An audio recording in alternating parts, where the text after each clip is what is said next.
Moin, hier ist der laute Nachbar. Im zweiten Teil der Serie geht es um die Kühlungsoptimierung und davon den ersten Teil. Vor und nach der Optimierung führe ich eine Messung mit der Wärmebildkamera durch. Dazu sieht man jetzt schon mal den Testaufbau. Um halbwegs vergleichbare Ergebnisse zu erzielen, habe ich den Motor im Leerlauf aufgebockt laufen lassen. Die Leistungsaufnahme war dabei ca. 300 Watt durchgehend. Und das Ganze dann 10 Minuten lang, damit man auch so ein bisschen was erkennen kann. So, die Aufnahme, die ihr jetzt gerade sehen könnt, läuft mit 10-facher Geschwindigkeit ab.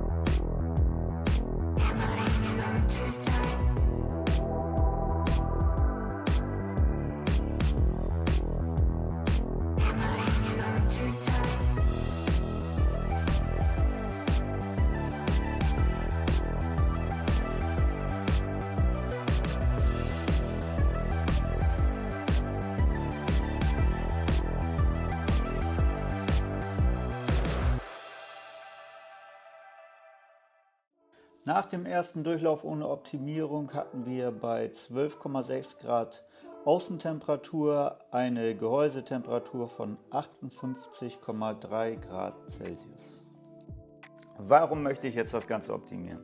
Das Problem bei den Motoren mit Dauermagneten ist, dass die magnetische Anziehungskraft ab einer bestimmten Temperatur verloren geht. Dadurch verliert man Leistung und im schlimmsten Fall tut sich dann gar nichts mehr. Deswegen ist unbedingt darauf zu achten, dass der Motor anständig gekühlt wird.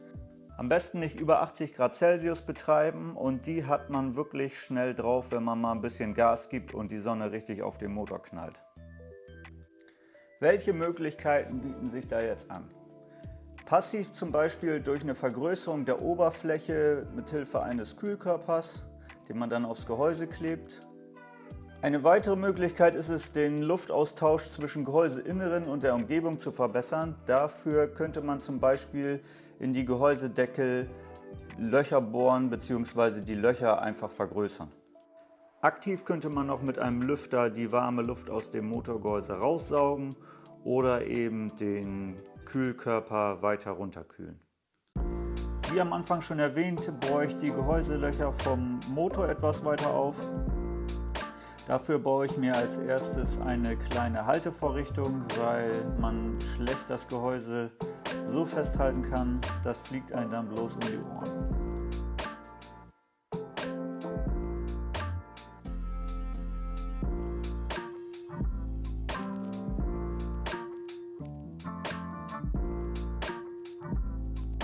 Ja, hier bohre ich den Gehäusedeckel schon auf. Ich habe dafür einen 3,5 mm Bohrer verwendet. Man kann natürlich auch kleinere oder größere nehmen, aber ich habe gedacht, der passt ganz gut.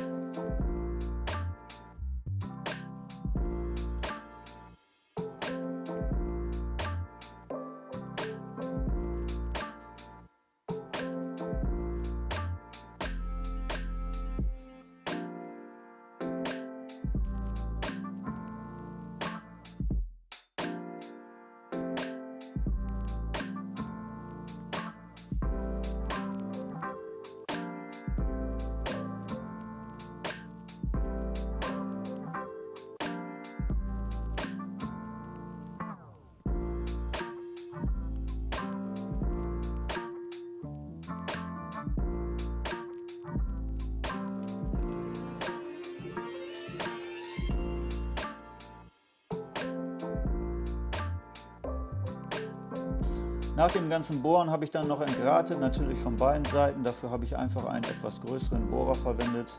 Das würde ich auf jeden Fall machen.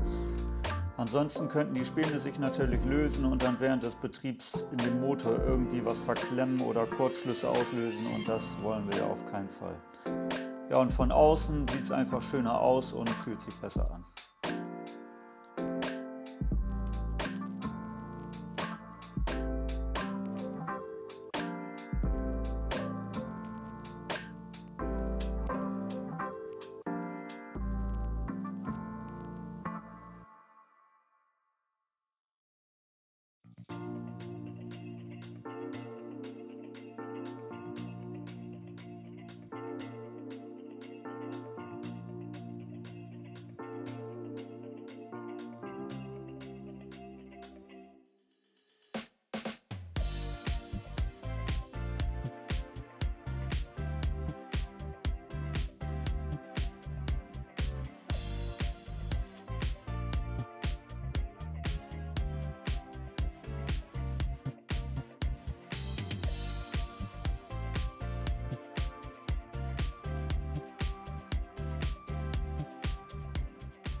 So, der erste Gehäusedeckel ist fertig. Hier mal im direkten Vergleich zu dem anderen. Den anderen Deckel erspare ich euch und wir kommen direkt zu den Ergebnissen nach dem zweiten Testlauf. Da haben wir bei einer Umgebungstemperatur von 10,4 Grad Celsius eine Motortemperatur von 56,6 Grad Celsius. Das bedeutet also, wenn man die Zahlen jetzt gegeneinander rechnet und dann noch die Messungenauigkeit dazu nimmt, dass die Löcher sozusagen nichts gebracht haben. Also ist der nächste Schritt eine aktive Kühlung.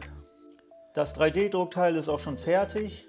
Im nächsten Teil geht das aber erstmal um ein anderes Problem. Mir ist nämlich von der Motorbefestigung das Gewinde kaputt gegangen und das werde ich dort reparieren.